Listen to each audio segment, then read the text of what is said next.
వి gold trusted gold buyers మీరు తాకట్టు పెట్టిన బంగారాన్ని విడిపించి ఈ రోజు ఉన్న మార్కెట్ ధరకు కొనబడను.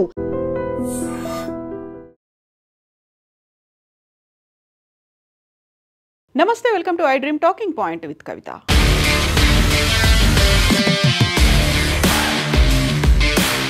తెలంగాణలో 6 ఏళ్లలోపు చిన్నారులకు దగ్గుమందును ఇచ్చే ముందు జాగ్రత్త వహించాలి అనేది తెలంగాణ హెల్త్ డిపార్ట్మెంట్ ఒక అలర్ట్ని జారీ చేసింది. అది ప్రధానంగా మధ్యప్రదేశ్, రాజస్థాన్లో జరిగినటువంటి ఇన్సిడెంట్స్ని బేస్ చేసుకొని ఈ అలర్ట్ని, వార్నింగ్ని జారీ చేసింది తెలంగాణ ఆరోగ్య శాఖ. దీనికి ప్రధాన కారణం రాజస్థాన్ చింద్వారాలో 14 మంది పిల్లలు, చిన్నారులు కోల్డ్ రిఫ్ అనేటువంటి ఒక దగ్గు మందుని తీసుకున్న తర్వాత డాక్టర్లు వారికి ప్రిస్క్రైబ్ చేసిన తర్వాత దాంతో రీనల్ ఫెయిల్యూర్, కిడ్నీలు ఫెయిల్యూర్ అయిపోయి వారు చనిపోయినటువంటి ఘటనల నేపథ్యంలో మధ్యప్రదేశ్లో 2, రాజస్థాన్లో 14 మంది, మొత్తంగా 16 మంది పిల్లలు ఇదే కోల్డ్ రిఫ్ను వాడిన తర్వాత మరణించారు. ఈ నేపథ్యంలోనే అలర్ట్ అయినటువంటి కేంద్ర ఆరోగ్య శాఖ కూడా మెడికల్ అడ్వైజ్ని జారీ చేసింది. దీంతో పాటుగా వివిధ రాష్ట్రాలు కోల్డ్ రిఫ్ని, దగ్గు మందుల్ని బ్యాన్ చేసినటువంటి పరిస్థితి. తెలంగాణతో అయితే అడ్వైజరీ ఇచ్చింది. యాక్చువల్గా ఏముంది, కోల్డ్ రిఫ్ని ఎవరు తయారు చేశారు? శ్రీసన్ ఫార్మా, తమిళనాడులో ఉన్నటువంటి కంచీపురంలో ఉన్నటువంటి శ్రీసన్ ఫార్మా కోల్డ్ రిఫ్ని తయారు చేసింది. దీంట్లో హానికారకమైనటువంటి రసాయనాలు ఉన్నాయి. అవి పిల్లల మీద విపరీతమైనటువంటి ఎఫెక్ట్ చూపిస్తాయి. 3 రకాల ఎఫెక్ట్ అనేది ఈ దగ్గు మందు చూపించింది. అందులో ప్రధానంగా కనిపించింది, ఇందులో హానికారకమైనటువంటి సబ్స్టాన్సెస్ని యూజ్ చేశారు.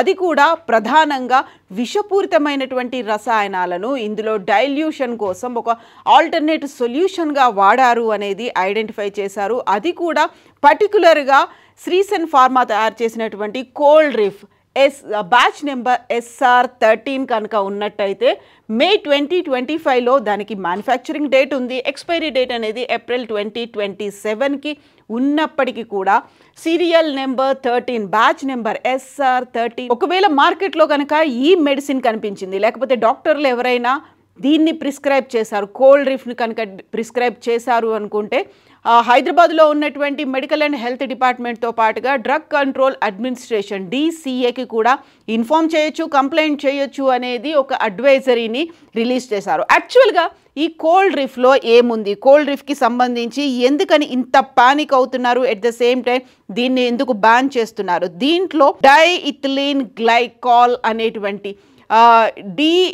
ఈ మెడిసిన్ అనేది, డైఇథిలీన్ గ్లైకాల్ అనేది బ్యాండ్ డ్రగ్గా ఉంది. దీంట్లో 3 రకాలుగా మానవ వ్యవస్థ మీద, అందులోనూ చిన్నపిల్లలకి సంబంధించి వారికి ఉన్నటువంటి న్యూరలాజికల్ ఎఫెక్ట్ కనిపిస్తుంది. ఆ తర్వాత రీనల్ ఎఫెక్ట్ అనేది కనిపిస్తుంది. 3 రకాల ప్రభావాలు ఇది చూపిస్తుంది. కాబట్టి దీనిని బ్యాన్ చేశారు.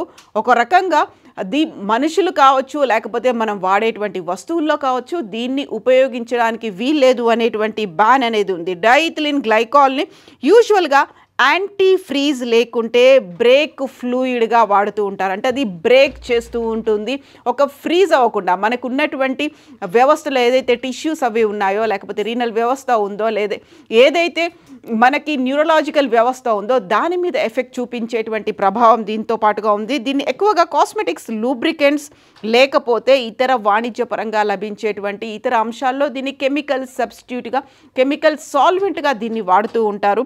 డైఇథిలీన్ గ్లైకాల్ అనేది చాలా విషపూరితమైంది. దీనివల్ల మానవులపై ప్రతికూలమైనటువంటి ప్రభావాలు ఉన్నాయి. కాబట్టి 3 అంచెల్లో ఇది చూపిస్తుంది. ఫస్ట్, అది ఒకటి కోమాలోకి వెళ్ళేలా చేస్తుంది, ఒక నిర్లిప్తంగా నిస్తేజంగా ఉండిపోయేలా, ఒక పడుకునేటువంటి పరిస్థితిని కల్పించేలా ఫస్ట్ స్టేజ్లో చూపిస్తుంది.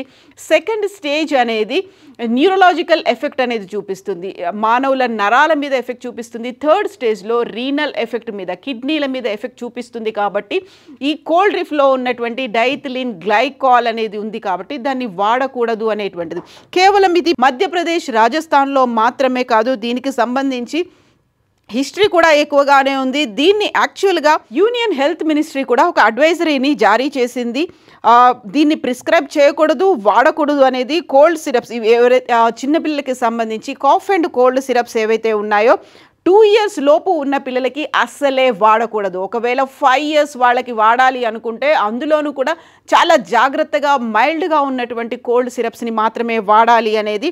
దీంతో పాటుగా ఇతర దేశాలకి సంబంధించి యాక్చువల్గా ఎలాంటి ఎఫెక్ట్స్ పడ్డాయి అనేది కూడా మనం ఒకసారి చూస్తే, జాంబియా, ఉజ్బెకిస్తాన్లో కూడా మన దేశానికి చెందినటువంటి కొన్ని రకాల కోల్డ్ సిరప్స్ అక్కడ కూడా వెళ్ళాయి. అక్కడ కూడా ఇలాంటి ఎఫెక్ట్ అనేది కనిపించింది కాబట్టి అక్కడ కూడా మరణాలు అనేవి సంభవించాయి. కాబట్టి కోల్డ్ సిరప్స్ వాడే ముందు, కాఫ్ అండ్ కోల్డ్ సిరప్స్ వాడే ముందు జాగ్రత్తగా వ్యవహరించాలి అనేటువంటి ఒక అడ్వైజరీ అనేది కూడా వచ్చింది. ఈ నేపథ్యంలోనే తమిళనాడు అయితే శ్రీసెన్ ఫార్మాకి సంబంధించి ఈ ప్రోడక్ట్ని బ్యాన్ చేసింది. దీంతో పాటుగా జార్ఖండ్, అలాగే ఛత్తీస్గఢ్, కర్ణాటక, కేరళ రాష్ట్రాలు కూడా దీన్ని బ్యాన్ చేసినటువంటి పరిస్థితి. ఇక తెలంగాణకి సంబంధించి అయితే ఒక అడ్వైజరీ ఇచ్చారు. దీంతో పాటుగా ఉజ్బెకిస్తాన్, జాంబియాల్లో 2022, 2023లో కూడా మల్టిపుల్ మరణాలు అనేవి సంభవించాయి. చిన్నారులకు సంబంధించి మరణాలు అనేవి ఉన్నాయి. వాటన్నిటికీ రిలేటెడ్గా కనిపించింది కాఫ్ అండ్ కోల్డ్ సిరపే కాబట్టి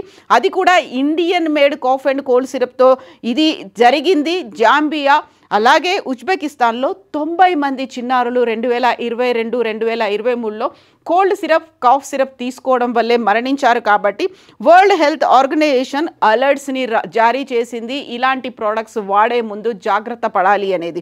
ఈ నేపథ్యంలోనే ఇక జమ్మూ అండ్ కాశ్మీర్కి సంబంధించి 2017లో కూడా కోల్డ్ బెస్ట్ పీసీ అనేటువంటి కాఫ్ సిరప్ వల్ల 17 మంది చిన్నారులు మరణించారు. సో ఎవరైతే చిన్న పిల్లలు దగ్గుతో బాధపడుతున్నారు, వాళ్ళకి కాఫ్ అండ్ కోల్డ్ ఉంది, దగ్గు, జలుబు, ముక్కు దిబ్బడ ఇలాంటివి ఉన్నాయి అంటే ఇమ్మీడియట్గా వాళ్ళకి కాఫ్ అండ్ కోల్డ్ సిరప్ ఇవ్వకుండా మనకి ఇంట్లో చేసేటువంటి హోమ్ రెమెడీస్ ఏవైతే ఉన్నాయో వాటితో జాగ్రత్త పడాల్సినటువంటి అవసరం ఉంది. వాటితో ఉపశమనం కల్పించవచ్చు. ఒకవేళ 2 ఏళ్లలోపు అస్సలే వాడాల్సినటువంటి అవసరం లేదు. 6 ఏళ్లలోపు పిల్లలకి కావాలి, వాడాలి. ఒకవేళ తీవ్రత అనేది ఎక్కువగా ఉంది అంటే అది కూడా డాక్టర్ ప్రిస్క్రైబ్ చేసినటువంటి కాఫ్ అండ్ కోల్డ్ మైల్డ్గా ఉన్నటువంటి సిరప్స్తో. ఎందుకంటే డైథిలిన్ గ్లైకాల్ అనేది ఒక కెమికల్ సబ్స్టెంట్ అనేది వాడారు కాబట్టి ఇప్పుడు SR13 అనేటువంటి బ్యాచ్ ఉన్నటువంటి కోల్డ్ రిఫ్ సిరప్ని వాడకూడదు అనేటువంటి ఒక అడ్వైజరీ దేశవ్యాప్తంగా ఉంది. యూనియన్ హెల్త్ డిపార్ట్మెంట్ కూడా ఇచ్చింది. కాబట్టి ఇష్టం వచ్చినట్టుగా ఏది పడితే అది వాడకూడదు అనేటువంటి ఒక అలర్ట్ని అయితే, హెల్త్ అడ్వైజరీని అయితే జారీ చేశారు. కాబట్టి ఇప్పుడున్నటువంటి డైథిలిన్ గ్లైకాల్తో చూసినటువంటి ఈ విషయాన్ని కూడా ఒకవేళ ఎవరైనా కనుక ఐడెంటిఫై చేశారు, ఇక్కడ మెడికల్ షాపుల్లో కూడా అవైలబుల్గా ఉంది, డాక్టర్లు కూడా ప్రిస్క్రైబ్ చేశారు అనుకుంటే డూ చెక్. అది ఎప్పుడు తయారు చేశారు, ఎవరు తయారు చేశారు, ఎక్కడుంది, అండ్ అందులో ఉన్నటువంటి కాంబినేషన్స్ ఏంటి అనేది కూడా అలర్ట్గా ఉండాలి. ఒకవేళ ఇలాంటి కాంబినేషన్తో ఉన్నటువంటి కోల్డ్ రిఫ్ ఇలాగే మే 2025 ఎక్స్పైరీ డేట్ 2027 అంటే ఇంకా ఎక్స్పైరీ డేట్ ఇంకొక సంవత్సరం కూడా ఉంది కదా, 2 సంవత్సరాలు ఉంది కదా అనుకుని వాడుకోవాలి అనుకునే వాళ్ళు మాత్రం బ్యాచ్ నెంబర్ SR13 ఇందులోనే డైథిలిన్ గ్లైకాల్ అనేది ఉంది. కాబట్టి ఒకవేళ ఇలాంటి ప్రోడక్ట్ కనుక మీకు కనిపిస్తే ఇమ్మీడియట్గా కంప్లైంట్ చేయమనేది ఒక హెల్త్ అడ్వైజ్ అయితే వచ్చింది. సో చిన్న పిల్లలు ఉన్నటువంటి పేరెంట్స్, పిల్లలకి దగ్గు, జలుబు ఉంది అంటే దానికి కావలసినటువంటి ప్రాపర్ కేర్ని ఇంట్లో తీసుకోవాలి తప్ప ఎడాపెడా ఇష్టం వచ్చినటువంటి కాఫ్ సిరప్లని, కోల్డ్ సిరప్లని వాడకూడదు అనేటువంటి ఒక అడ్వైస్. మనకి హిస్టరీ కూడా అదే చెప్తోంది. అందులోనూ ప్రపంచవ్యాప్తంగా ఉన్నటువంటి మరణాలు, దీంతో పాటుగా చిన్నపిల్లల జీవితాలతో, ప్రాణాలతో ఆడుకునేలా ఉన్నటువంటి హానికారక సబ్స్టెన్స్ ఉన్నటువంటి కోల్డ్ సిరప్స్ వాడకూడదు అనేటువంటి అడ్వైజ్ ముందు నుంచి ఉన్నటువంటి ఒక అడ్వైజ్. ఇప్పుడు జరిగినటువంటి ఒక చెడు సంఘటనలు, దుర్ఘటనలు, 16 మంది చిన్నారులు చనిపోయిన తర్వాత అలర్ట్ అవ్వాల్సినటువంటి అవసరం అయితే ఉంది. ప్రభుత్వాలు రెస్పాండ్ అయ్యాయి, బ్యాన్లు విధిస్తున్నాయి, హెల్త్ అడ్వైస్ ఇస్తున్నారు. ఇక పేరెంట్స్గా మనం జాగ్రత్త పడాల్సినటువంటి అవసరం ఉంది. యాక్చువల్గా ఇలాంటి ఇన్సిడెంట్స్ పదే పదే జరుగుతున్నాయి. భారతదేశానికి చెందినటువంటి ఈ మల్టిపుల్ ప్రోడక్ట్స్లో 90 మంది చనిపోయారు అనేది వరల్డ్ హెల్త్ ఆర్గనైజేషన్ కూడా అలర్ట్ జారీ చేసిన తర్వాత ఇంకా ఇప్పటికీ అలాంటి ప్రోడక్ట్స్ ఎందుకని బయటకు వస్తున్నాయని మీరు భావిస్తున్నారు? ఎవరిలో నిర్లక్ష్యం కనిపిస్తోంది? అజాగ్రత్త ఎవరి దగ్గర ఉంది? At the same time vigilance అనేది లోపించిందా? కామెంట్స్ రూపంలో తెలియచేయండి. నిజంగా ప్రస్తుతం ఉన్నటువంటి సమాజం దేనికి ప్రయారిటీ ఇస్తుంది? ఆర్థిక సంబంధాల చుట్టూ మాత్రమే తిరుగుతుంది.